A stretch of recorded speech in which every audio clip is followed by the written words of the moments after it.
শনিবার রাজধানী ঢাকার ঐতিহাসিক সোহরাওয়ার্দী উদ্যানে মহাসমাবেশ ঘোষণা করা হয়েছে, যেটা ইতিমধ্যে আমাদের সংগ্রামী মহাসচিব ঘোষণা করেছেন। এই মহাসমাবেশের যে সকল দাবি এবং যে সকল উদ্দেশ্যে আমরা এই মহাসমাবেশ ঘোষণা করছি, তার মধ্যে প্রথম দাবি হলো ফ্যাসিবাদী আমলে হেফাজতে ইসলামের নেতাকর্মীদের বিরুদ্ধে অসংখ্য মিথ্যা মামলা দায়ের করা হয়েছে।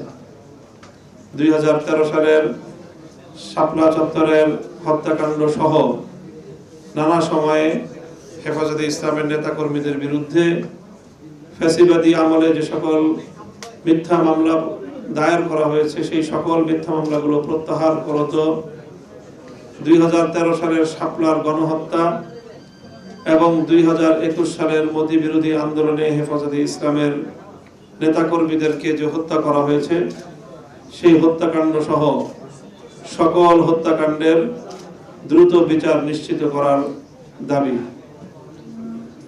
দ্বিতীয় দাবি হলো বাংলাদেশের সংবিধান সংস্কারের যেই কমিশন গঠন করা হয়েছে, সেই কমিশনে যেই প্রস্তাবনা আনা হয়েছে তার মধ্যে অত্যন্ত বিতর্কিত এবং ইসলামপন্থীদের অত্যন্ত শঙ্কার কারণ হয়ে দাঁড়িয়েছে একটি প্রস্তাবনা, সেটি হলো সংবিধানে বহুত্ববাদের প্রস্তাবনা রয়েছে। আমরা সেই বহুত্ববাদের প্রস্তাবকে সম্পূর্ণরূপে প্রত্যাখ্যান করছি। সেই বহুত্ববাদের প্রস্তাবনাকে বাতিল করে সংবিধানে মহান আল্লাহর উপর অবিচল আস্থা এবং বিশ্বাসের ধারাটি পুনর্বহাল করতে হবে, এই দাবি নিয়ে আমাদের মহাসমাবেশ। এছাড়া গতকাল আমরা দেখেছি যে নারী অধিকার সংস্কার কমিশন কর্তৃক যেই প্রস্তাবনা তৈরি করা হয়েছে এবং সেটি ঐকমত্য কমিশনে উপস্থাপন করা হয়েছে, প্রধান উপদেষ্টা বরাবর সেটি দাখিল করা হয়েছে, সেখানে অত্যন্ত আপত্তিকরভাবে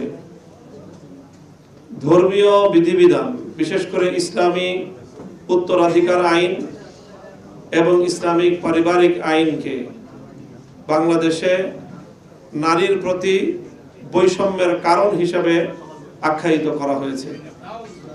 হেফাজতে ইসলাম বাংলাদেশ এই প্রস্তাবনাকে চরম ঘৃণা ভরে প্রত্যাখ্যান করছে এবং এই প্রস্তাবনা বাতিল করার দাবি।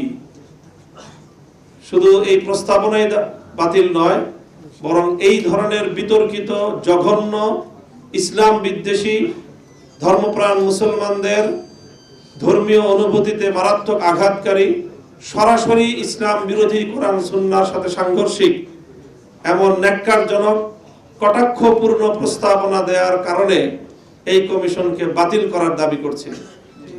সেই কমিশন বাতিল সহ প্রধান উপদেষ্টার অফিসিয়াল ভেরিফাইড ফেসবুক পেজ থেকে সেই প্রস্তাবনা প্রচারণা এবং সেটি এই সরকারের আমলে বাস্তবায়ন করার প্রত্যয় ঘোষণা করা হয়েছে।